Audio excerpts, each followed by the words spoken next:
You are in for a real treat. This episode was originally recorded for my other podcast, but for you, it's been upgraded and transformed, and now you have the Ask the Pro show. So everything mentioned in this episode will now be found on chrisdufay.com, plus so much more, as I've designed the Ask the Pro podcast and chrisdufay.com to give you exactly what you need to grow your business success and for you to have the money, the freedom, and the happiness you want, making a bigger and better impact to the world unselfishly. So now it's time to delve straight into this episode, and I want you to lap up and enjoy every single second of it. Mr. James Schramko, thank you so much for taking the time out, especially at this time of the year. I know you're a busy bee for coming onto the Turning Pro Academy podcast. I'm excited to have you here right now because there's a couple of key topics that I know the listeners are going to be able to walk away from, really being able to take action in their own business. But before we get into that, James, I just want to say I'm very grateful and very thankful for you taking the time here, mate. It's my pleasure, and in all honesty, I'm not really too busy at the moment at this time of the year. Have a couple of calls scheduled each week, and then the rest of the time is my time, which is, a deliberate thing and probably something we'll touch on today. Actually, that is an absolutely brilliant point, because this is something that I'm taking from yourself all the time, really bringing it back, and also a couple of key topics that I wanted to kind of finish this episode on with you, but we'll come back around into that. So brilliant that you brought that up, James. Now, before we start delving into everything right now, just for the listener that doesn't know who James Schramko is, who are you, James, and why are you so phenomenal? I'm just a surfer who is able to do that because I built a online business about 10 years ago. I was working in a Mercedes-Benz car dealership as a general manager, and I registered a domain and started toying with the online space, trying to figure out how to build a website. And through various iterations, I got reasonably good at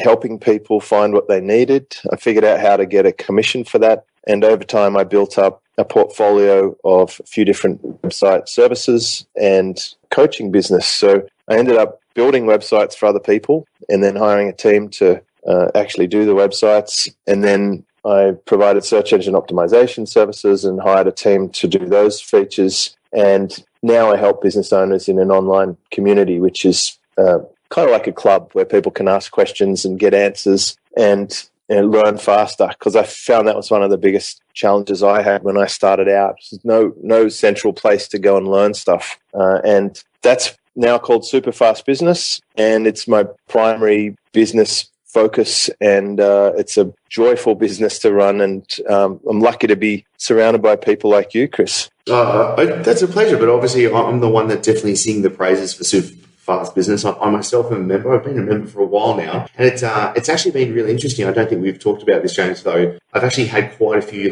trainers and consultants kind of touch base with me through Super Fast Business. They've kind of been like, oh, look, I've delved into the archives and seen everything, and then they're kind of coming through. So it's obviously great seeing the trainers, the coaches, the consultants, and everyone kind of growing in that hub that is Super Fast Business. Obviously, I'm going to be seeing you in March to actually speak for Super Fast Business as well, so we can talk about that later. Also, just to kind of bring that up, your first point you brought up, James, you might be pretty impressed. I'm actually sitting right next to my new 9-foot single fin that I just got made and just got delivered not that long ago as well. So I'm going to have to be actually getting some practice time in before we hit up the Maldives later next year. That will be amazing. Yeah, your surfing literally changed my life, and I encourage anyone who hasn't taken it up, if you live near the water and it's practical, get into it, because I know you're a big fan of fitness, but I was probably a little bit desk-bound for too much of my career, and I'm kind of busting out now in celebration of actually figuring out a better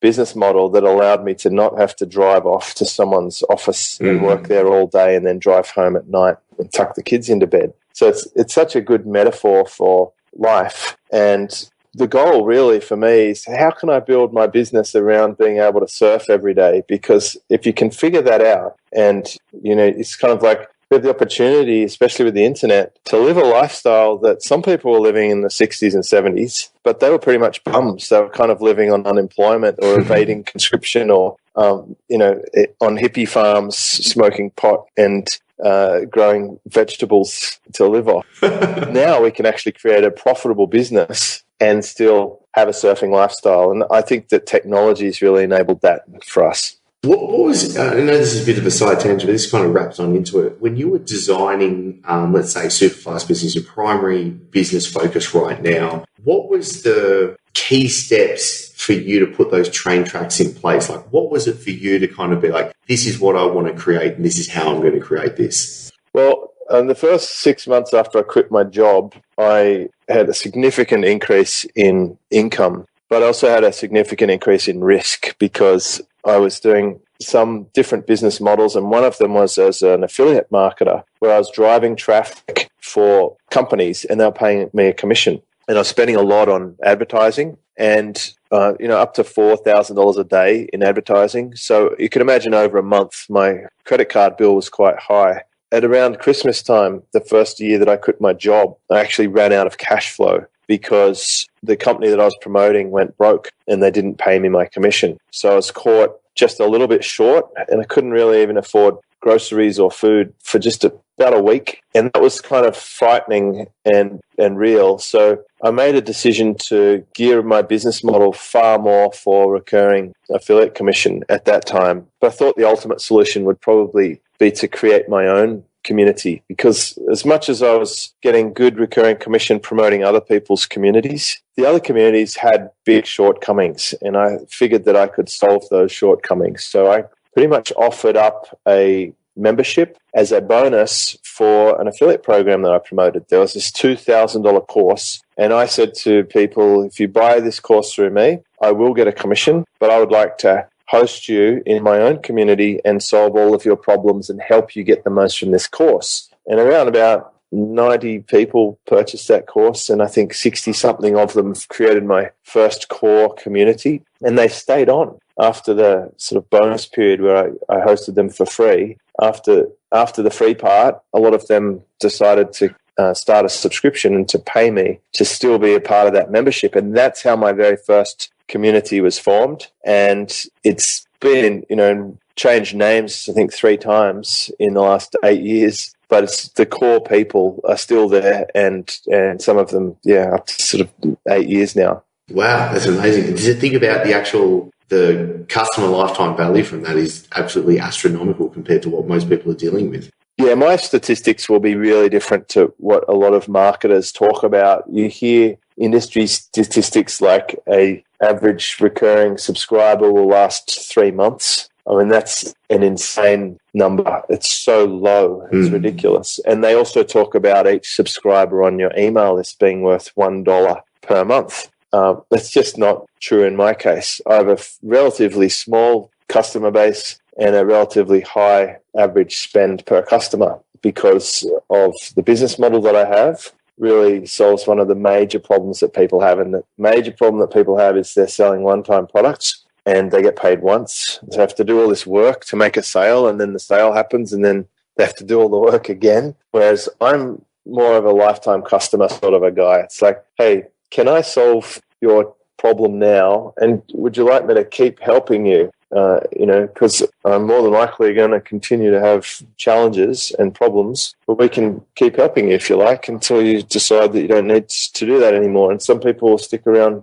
for many, many years and they'll buy every product or service that I publish because they have that trust, they're enjoying the solution. I've got a performance focus when it comes to delivering services, and that means that I actually want people to get a result. It's the total opposite to a lot of subscription businesses where they kind of hope that they can keep billing you and you almost forget that it's on the credit card, and they try not to disturb you or wake you up, because if they do, they're going to realize that there's something coming out of your credit card every month. Some people go for years without cancelling subscriptions just because they forgot they had something on there. Now, you bring up some really good points, and this is actually quite timely because I was having a conversation with another fitness person yesterday that was actually here in Bali. And anyway, we kind of started talking about business, and I was kind of like giving some insights. And then anyway, a lot of, especially in the health and fitness world, so many vanity metrics get thrown around, such as followers, likes, all these kind of things. And how I was kind of delving into being like, well, that really doesn't count. And especially at the end of the day, I also see so much of an asset that I can build being the actual email list. And then when we actually got down into it, talking about some numbers of his business and such, I was charging 12 times more than he was, but mine was recurring as well, where his was once off. And then talking about the actual numbers, the email list difference was astronomical, where my social media following isn't the biggest by no means, but obviously bringing people off your platform into your email, building relationships, and then building the business from there, which this is exactly why you're here, James,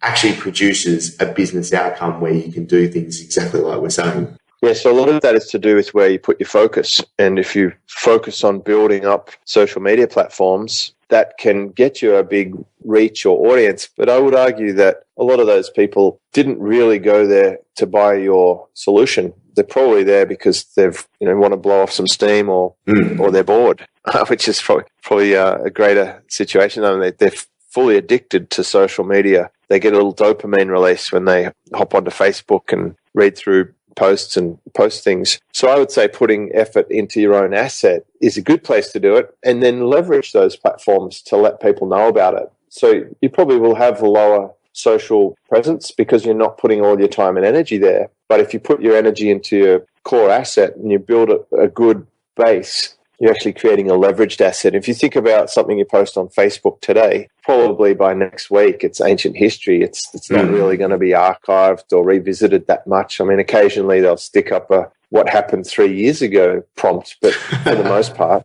it's gone. But if you put it on your blog and you have archived posts and people really dig what you're publishing, they will go back and look at retrospective episodes, and that will still attract search engine visits. But I do want to point out there are other things aside from social media likes and aside from your email list that are still worth building. You can still build your remarketing list, which is kind of an invisible database that allows you to reach people who have visited your site but aren't there right at this minute. That allows you to hop straight to Facebook and bring them back to your site. And the other thing that I like to focus on is building up subscribers in my iTunes profile for my podcast, because that allows me to push new episodes onto a user's telephone or smart device. And I think that's a big deal, and it's going to be a bigger deal in the future as we really do move from desktops and laptops to portable devices. And I know in my own business, one of the goals is that a customer could consume and receive delivery of anything that I sell on a portable device,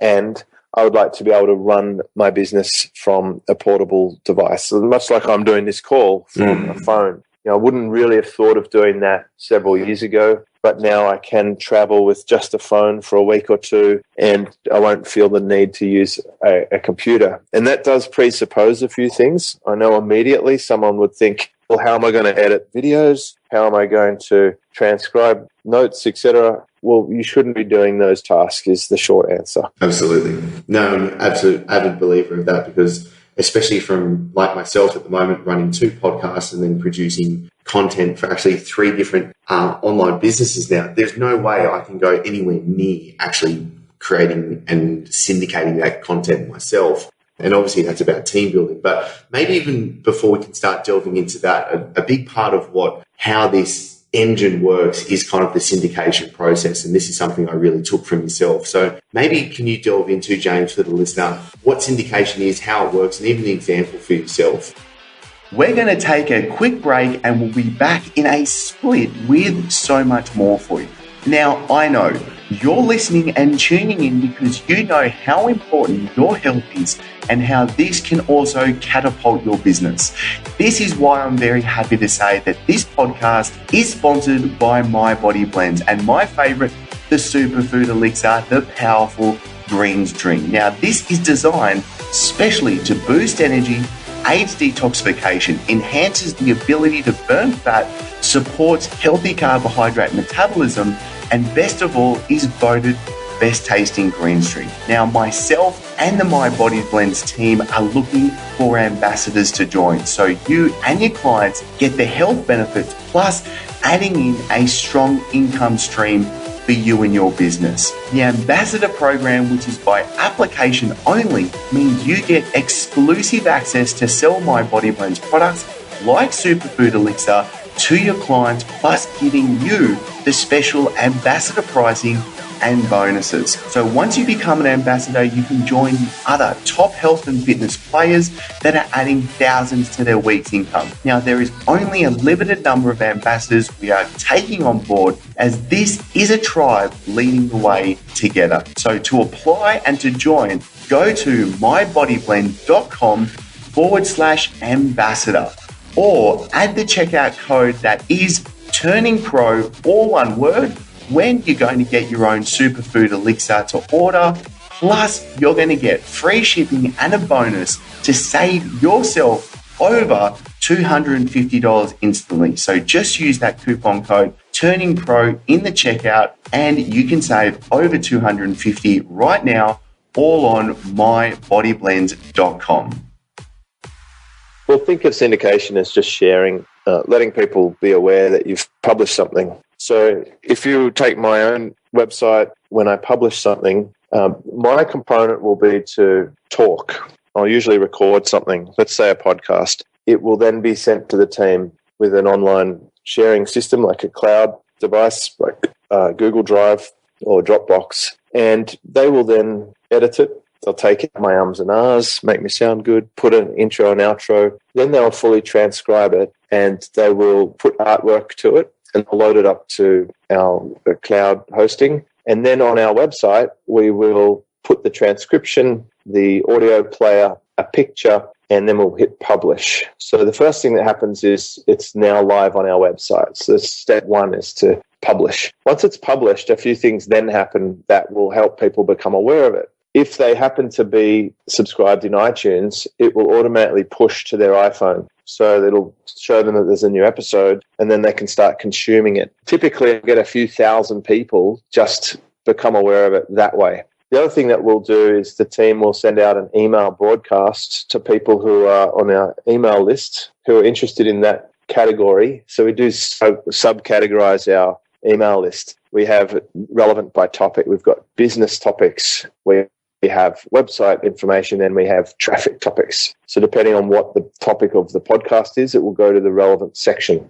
Then, of course, we'll share this post on Facebook and on Twitter. And we help people out a bit by creating tweetables. So we'll find something within the post that is kind of formatted ready for a tweet. So they simply just have to click on it and it will populate their Twitter with the actual quote and a link back to the post. When I put it on Facebook, I'll usually put it to my page, and that will then I can share it with my personal account. But it will also, I think, retweet that page automatically. And these days, and I think it will be different depending on which market you're in, I don't bother with LinkedIn and I don't bother with Pinterest. However, if I was in a e-commerce store, I was selling handbags or anything visual, maybe in the sporting niche, gym equipment or hot body workouts or whatever, then Pinterest probably would be a good place to syndicate, and probably it'd be also doing something with Instagram, I imagine. But for my business market, I'm not so interested in dealing with the big end of corporate, so I'm not that worried about LinkedIn.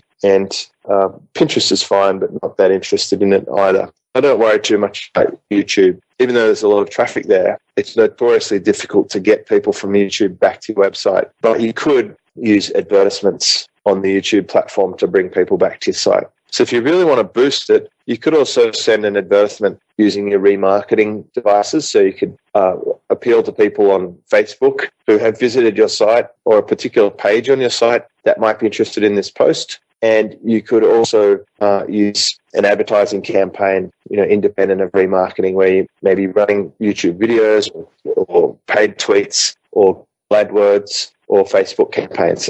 I don't really bother with the paid traffic at the moment because I do like the long, slow and steady organic approach, which is still very profitable and effective for me. And of course, now that it's published, you should start to receive some search visits, and hopefully people like the content and they'll naturally share it. I didn't even mention Google Plus, but I think that's pretty much over these days at the time of recording. But let's say someone is in a particular network or a forum or somewhere outside of the mainstream. They might also share it if they think it's great, and you could end up with a stack of visits because your content's good. I think it's brilliant what you brought up, and especially when you boil it back down for the listener right now and finding out, okay, where is my audience going to be? So especially if you're talking about recipes for female weight loss, Pinterest definitely is a place you want to be. And especially when you start talking about, is my audience going to be LinkedIn? Yes or no? Especially for me, that's a no.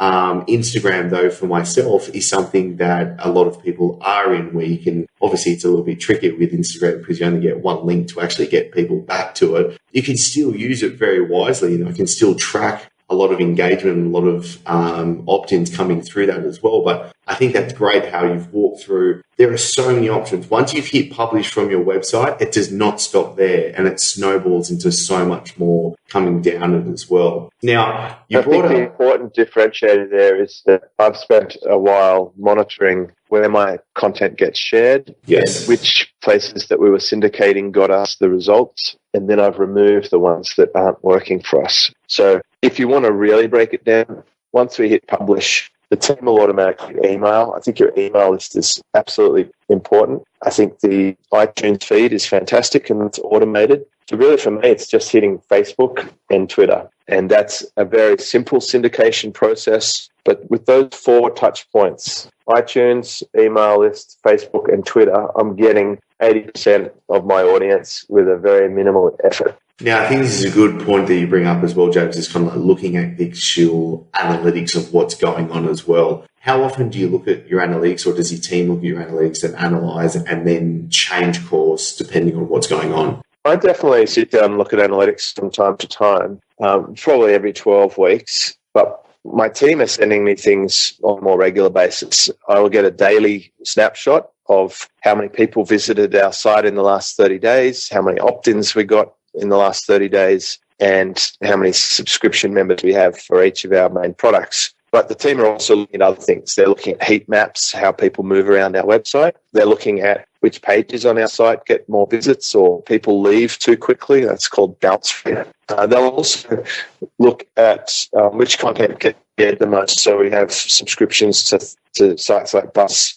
Sumo, and that will show us, these posts get shared more, and we try and work out why is that? What was it about this that people resonated with, and we'll replicate that. Brilliant. Now, I think one question we've definitely brought up is the curse of recurring, and so many people have a bit of a butt about it because I think they just don't think it's as easy as what they can do. With yourself, James, and obviously with what you've seen through the other members of, say, Superfast Business and the clients that you deal with as well, what are the usual problems people are facing when it comes to building a recurring income model, and what are the easy wins that you're finding there? I think some of the challenges are a lot of the experts have been educating people to do big one-time products. There's a whole product launch movement, but the irony is those people are wheeling them back out every year after year, 10 years in a row. It's like that chick gets tired. It's like they're slow learners or something.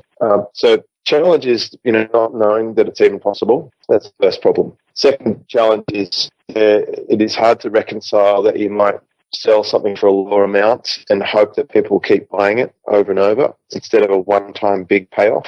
So if you've been sort of brought up on that crack cocaine feast or famine lifestyle of big hit and then a lull and then a big hit, it's kind of weird to have this idea that, hey, you can just have a regular payment ongoing forever that maybe not as big as the highs, but you won't have the low spike, the low dip as well. So it gives you that consistency and reliability. So that mindset of having to accept a little less upfront can stop people, which leads into another problem. And John Murillo mentioned this idea of being half pregnant. It's where people still try and sell one-time products and sell recurring subscriptions at the same time. And if you offer people an easy snack, yes, then they'll probably skip the thing that's going to be better for them. It'd be like eating a packet of chips or crisps instead of sitting down for a steak and vegetable. They feel like they got enough, but then they're hungry again.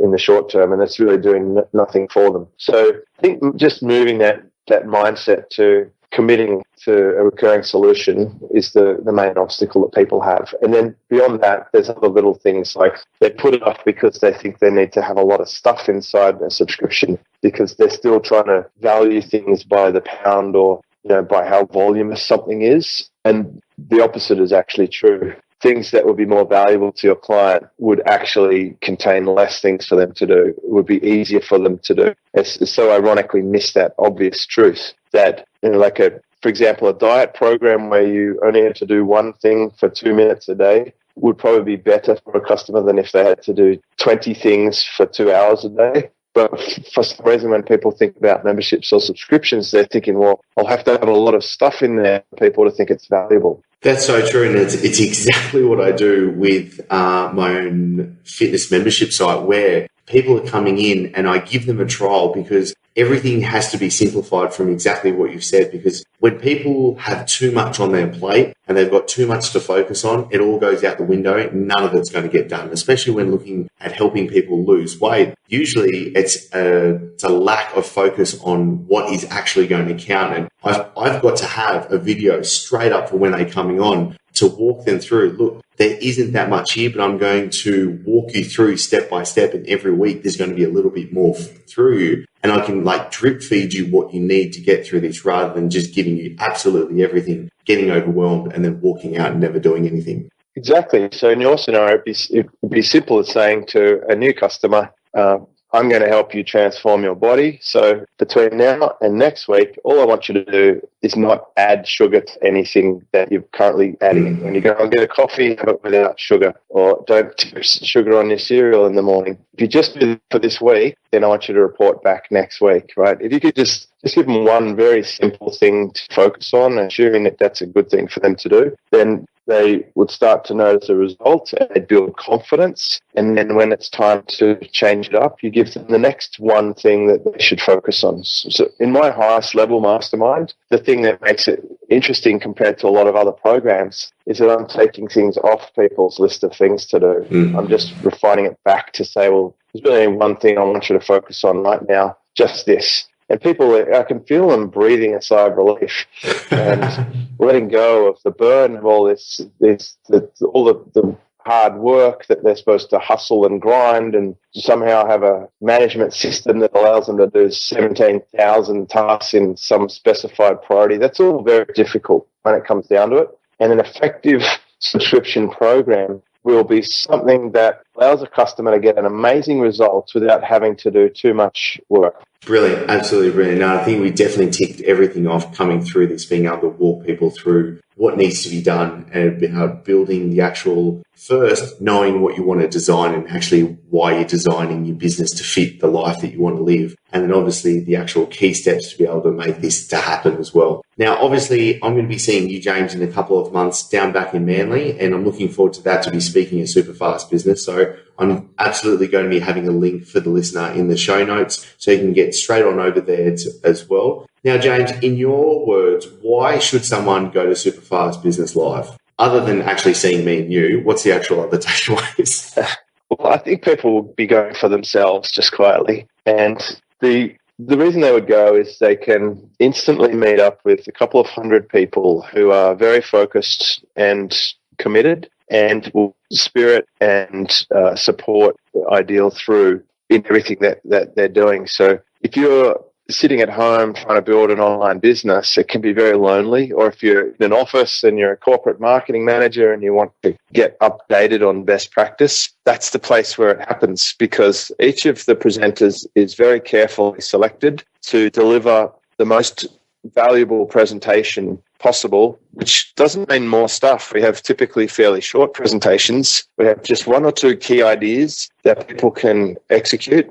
And when they do implement the ideas from the event, they will get results. So if you think about it, the only people at the event are very highly qualified in terms of commitment and desire to be there and relevance and context to the online marketing space. So they could be suppliers, they could be customers. So you could probably pick up customers if you sell anything to that space. You can probably pick up suppliers if you need supply from anything from that space, whether it's wholesale websites or someone to manage your AdWords or traffic. Instead of going to retail agency, you could find wholesale suppliers. You will get fantastic information in a compressed format. Plus, you'll also get a membership to my community, which will allow you to look at previous events recordings. So they're all archived there, years worth of recordings. And you'll also pick up some of the recordings from the event as they get loaded into the community. I think people who aren't currently members of Superfast Business would be getting a free trial subscription where they can get in and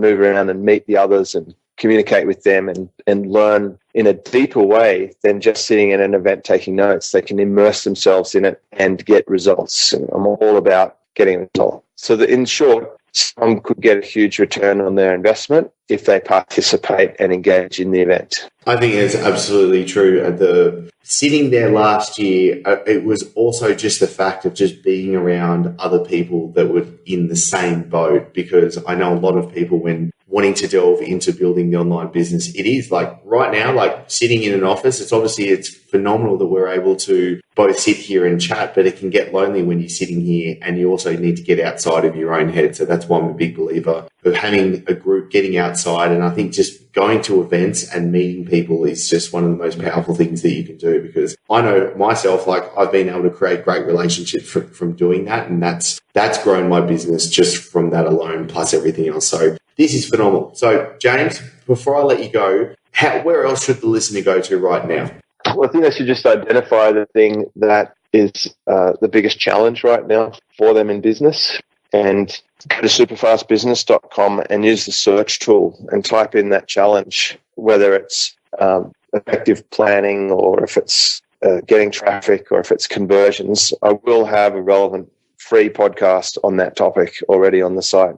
Brilliant. Okay, so we're going to link straight over to Superfast Business in the show notes and links. James, as always, it's a huge pleasure to be talking with you, mate. I'm looking forward to seeing you in a couple of months, and all the best. Thanks, Chris. I'm really looking forward to catching up with you and you sharing your story, which is just phenomenally amazing. And that's why I love getting case studies out there of real people who come along to events or join a membership, implement the information and get a result. It's very common in your industry, actually, the transformation industry of before and after. That's why I love to show people what is possible, and you're a prime example of what's possible when you do these things. So well done. Thank you, James. It's obviously a huge, big thank you for obviously doing you, because you've been a huge catalyst for it. So that's why I always love bringing you on, sharing, chatting with you whenever possible. So awesome. Enjoy the waves. So now it's time for you to click on over to chrisdufay.com. That's chrisdufey.com to get all the guides and show notes. And if you are wanting the workshops where I walk you through how to build your online business, click on over to chrisdufay.com/start here. This is where I can give you the exact training guides and the workshops for exactly where you're at and the answers that you need. Now, every Friday I'm coming back to you with a new episode. So be sure to subscribe, and if you haven't already, you're going to be getting the world's best insights, the advice and the answers to give you the business, the money, the freedom and the success and happiness that you want. And I want to give you a huge muchas gracias for being here with me. And as always, get in touch with me via the site or via social, as Ask the Pro is about me giving you the answers that you need. So ask away.